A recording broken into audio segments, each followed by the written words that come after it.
Selamat petang, salam sejahtera. Isu hangat petang ini, golongan anti-vaksin kini mendominasi katil hospital. Berita sepenuhnya, golongan orang muda namun tiba di hospital dengan jangkitan COVID-19 yang teruk berstatus komorbid serta tidak divaksin.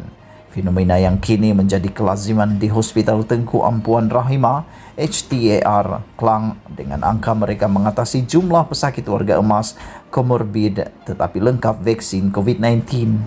Menyifatkan situasi itu ada kaitan dengan isu keberatan menerima vaksin COVID-19, dokter yang bertugas akan meningkatkan kewaspadaan terhadap pesakit muda terbabit kerana mereka dikategorikan sebagai amat berisiko.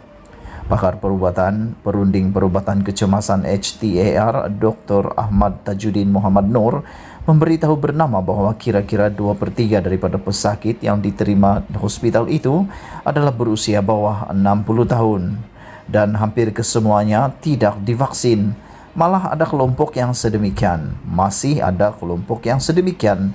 Katanya, tak kalah laporan menyebut lebih 55% populasi Malaysia telah lengkap vaksinasi dan di Lembah Klang sahaja lebih 80% penduduk sudah melengkapi vaksinasi mereka.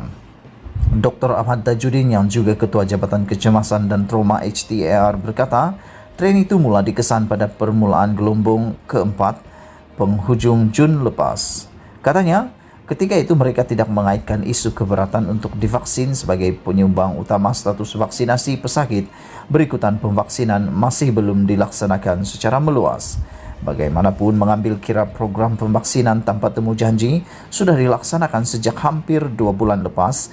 Beliau kini berpendapat faktor keberatan untuk divaksin merupakan penyebab utama situasi itu.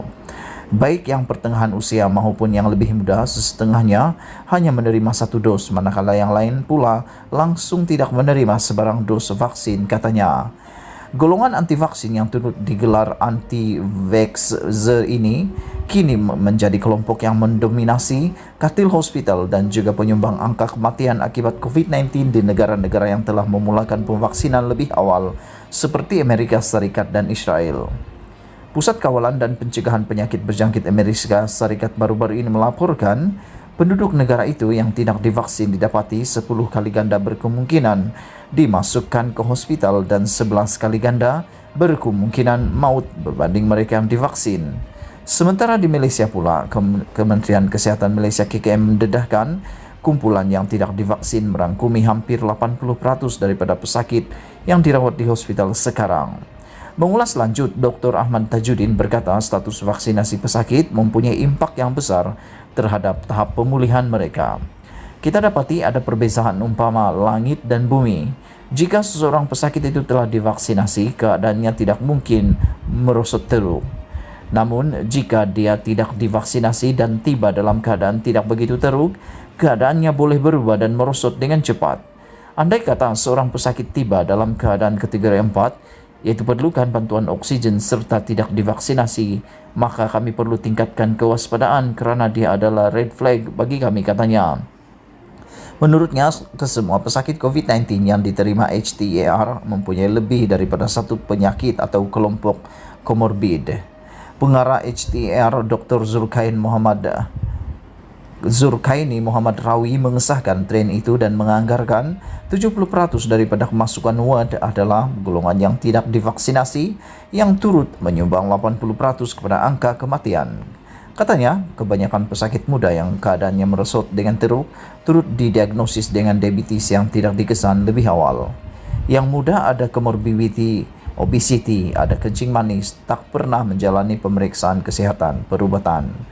Masa dia masuk ke hospital baru kita tahu dia ada kencing manis, jelasnya. Sementara itu, Dr. Ahmad Tajuddin percaya setengah individu tidak mau divaksinasi kerana menyangka faktor usia muda sudah memadai untuk melindungi mereka daripada dijangkiti virus maut tersebut. Asalnya COVID-19 bermula sebagai penyakit yang hanya menjangkiti orang tua atau mereka yang berpenyakit. Saya fikir ini yang membuatkan golongan muda berasa mereka selamat, katanya. Beliau berkata, golongan muda juga mungkin lebih berani untuk bersosial dan tidak begitu memahami atau mematuhi garis panduan mencegah COVID-19. Menurut KKM, kira-kira 6% penduduk di negara ini atau 1,46 juta orang tidak berdaftar untuk divaksinasi. Pada masa ini, semua individu dewasa yang berdaftar telah menerima sekurang-kurangnya 1 dos dan tidak ada yang masih menunggu untuk suntikan pertama mereka. Sesetengah daripada yang tidak berdaftar itu mungkin anti-vaksin, tegar, manakala yang lain pula mungkin disebabkan kekalahan akses baik dari segi teknikal maupun faktor geografi.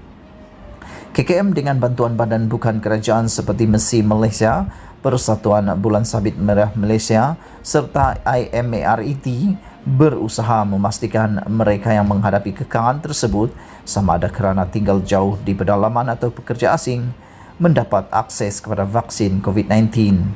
Pendaftaran bukan prasyarat untuk vaksinasi. Vaksinasi tanpa temu janji dilaksanakan hampir di semua tempat di negara ini.